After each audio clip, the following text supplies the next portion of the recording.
That'll determine how much money they make.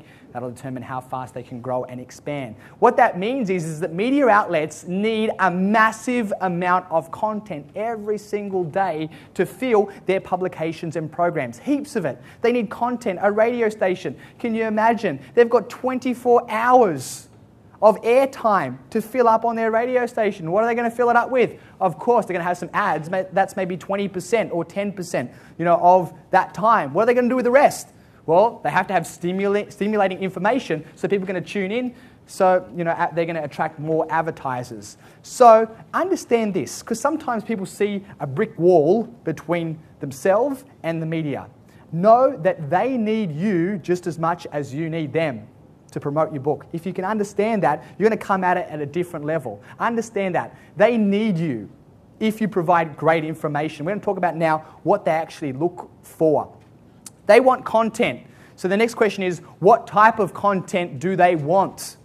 Well, they want content that is interesting, that's stimulating, that's going to keep people glued to the screen, it's going to keep people flicking the pages of their magazine or their newspaper. So what makes content stimulating or interesting? Is it unique? If it's not unique, what's the big deal? Like if you have a media release and it's man drives taxi, so what? Who cares? Big deal is the first thing that pops to your mind. But it's got to be, different or unique, Maybe, I'm not going to give too many examples here because it'll chew up too much time, but unique. The second thing is it's successful. Wow, this business is turning over $100 million and it's been going for 3 years. That's successful. That's a way of being stimulating. You look at that and saying, wow, that's amazing, whatever that thing is. A great story. Maybe there's an author and they wrote a book, and then the person's saying, so what, who cares? The person that wrote the book was blind. Is that a great story now? It's now not a big deal, writing a book. However, it's now got something unique about it. It's now got a great story behind it. So that's another element. Another thing is controversy. The media loves controversy, okay? They love a heated debate, okay?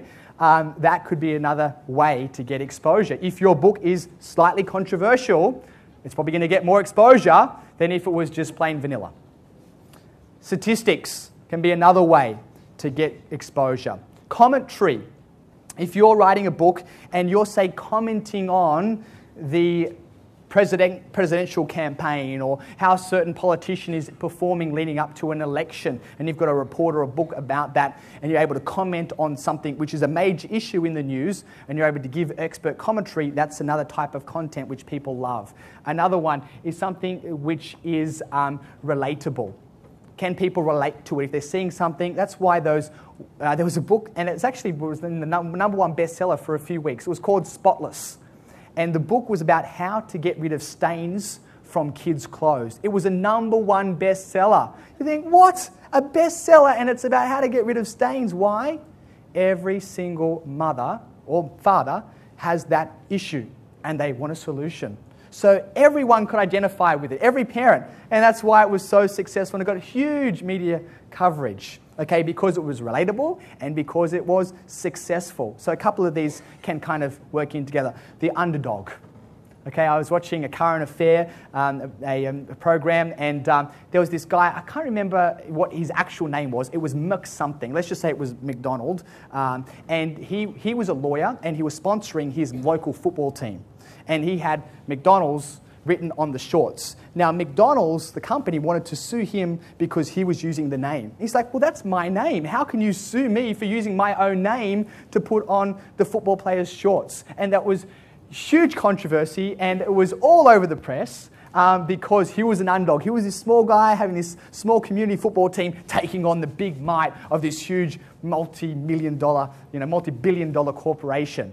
People love that underdog. Now the one is humor. Humor can be great as well if your book ties in with that. That's why Alan Pease's books are so successful, because they're so funny. I remember this was a while ago, I was seeing in his paper, and it was on the front page of the newspaper, and it had a guy, and he was in his car with his wife next to him, and he was looking like this. And I read the article, and he had a problem with his car, and his car couldn't go forward, and his wife was going into labour. and he had to drive her to the hospital in reverse. So that was made the front page of the next day's paper because it was so funny. This guy drove to the hospital in reverse with his wife, having contractions in the seat next to him. Like, that made front page news. Why? It was funny. That's another way that you can get exposure. And another great one, emotion. If you're looking at something and just, it's like, tapping on your heartstrings, and it's just like, you can't change the channel because it's just so emotional. That's another great angle. And that's what we're talking about here. So all those different types of content which the media love. So that they're looking for, whenever they're seeing a release, they're looking at what's the angle, what's the hook, what's the catch, the grab, That's what they kind of call it in the industry, the angle or the hook. What's the hook? What they're saying is, why should I run this story? What's different about it? What's unique about it? What's successful about it? What's the story? Is there commentary? Is this relatable? Is there an underdog story? Is there emotion? What's going to stimulate my audience? And if they can't see anything, then it's just, and if you think that publishers are bad, big, major newspapers will get 1,000 or 2,000 press releases per day. They'll read the headline, they'll read the first couple of sentences, it doesn't grab them, straight into the bin, okay? Even worse than publishers. It's got to grab them, it's got to have an emotional hook, typically, okay? Now, I'm talking about big-time media outlets here, small time, a little bit different. But what is your angle? What is your hook? How can you work that in there?